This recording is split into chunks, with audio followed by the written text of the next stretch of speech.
We didn't go to Mali and Burkina Faso because our governments, they portray these countries as not safe. We have the map of Africa and then there are yellow parts, which is fairly safe. Then it's orange, you can go there, but it's not really safe. And red, you cannot go there. And it's so strange. We have crossed many red areas close to borders because of conflict. But we didn't go to Mali because of, not that I'm scared, but because if something happens, we don't have the protection of our government. And if something happens, you just meet the wrong person in the wrong place, and that happens in a red marked area, then we don't get protection. Welcome back to the YouTube channel. My name is Ambassador Vix, and I am back with another awesome video. On this channel, we talk about the positivity about Ghana and Africa. This beautiful, gorgeous woman here drove all the way from the Netherlands to Ghana. Today actually marks the 100 day on the roads. 100 day on the road from Netherlands to Ghana. Let us have a conversation with her. Was there, hitting the road safe? Coming here, the people, the culture, the narrative about Africa, were they true in their entirety or not? My name is Ambassador Vix. Subscribe, comment, like, and share. Hi, Madam Irene. How are you? I'm good. Thank you. How are you? I'm doing amazing. Thank you so much. I must say, you guys have done really well because for you to hit the road from Netherlands to Ghana, it takes a lot. It takes a lot. It takes a lot. The roads aren't always perfect, but the people along the way are very nice and helpful. So that helps us a lot to get to here. Okay. Let us know, for you to hit the road from Netherlands to Ghana, for what purpose? So we actually wanted to show a different side to Africa as well. So in Europe, the narrative about Africa is it's one country, it's Africa. It's refugees, it's hunger, and it's war, poor people. But Africa is much more. We see in Africa a lot of hospitality.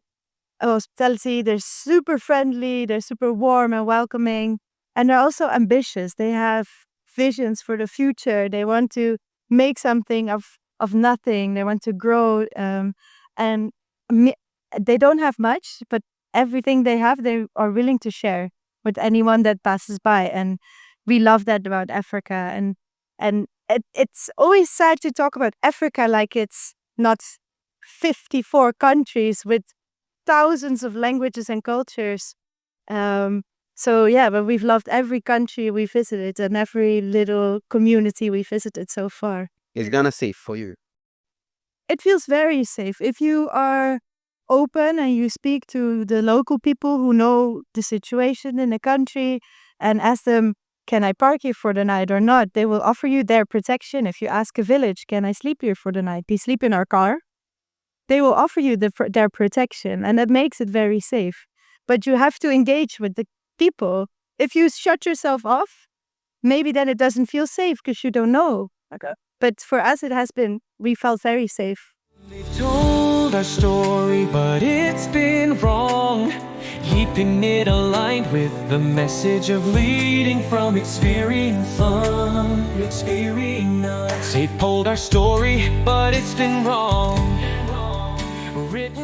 I'd like to know, how many countries have you toured so far in Africa?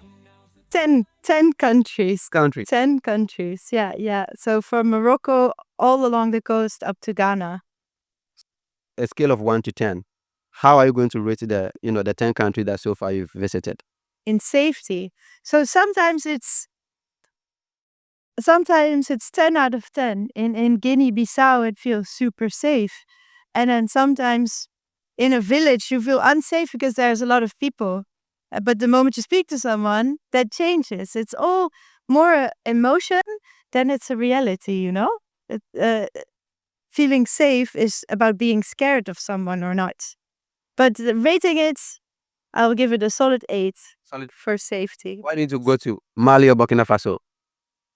We didn't go to Mali and Burkina Faso because our governments, they portray these countries as not safe. They portrayed as not safe. We have the map of Africa and then there are yellow parts, which is fairly safe.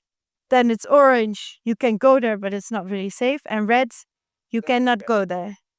And it's so strange. We have crossed many red areas close to borders because of conflict.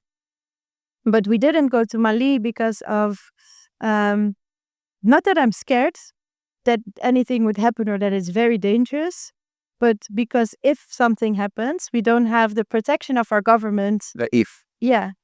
And if something happens, and it can always happen, you have good people everywhere and you have bad people everywhere, also in the Netherlands. And if something happens, you just meet the wrong person in the wrong place, and that happens in a red marked area, then we don't get protection. I get you. Yeah. Yeah. Someone is wanting to come because of, Africa is not safe. They are not wanting to come. You have visited here. Yeah. Sell Ghana to them. Sell Ghana or the other countries? Only Ghana. Only Ghana. No, every country has their own things that make it perfect, and then you have Ghana. The people are super warm and welcome, always open to talk to you.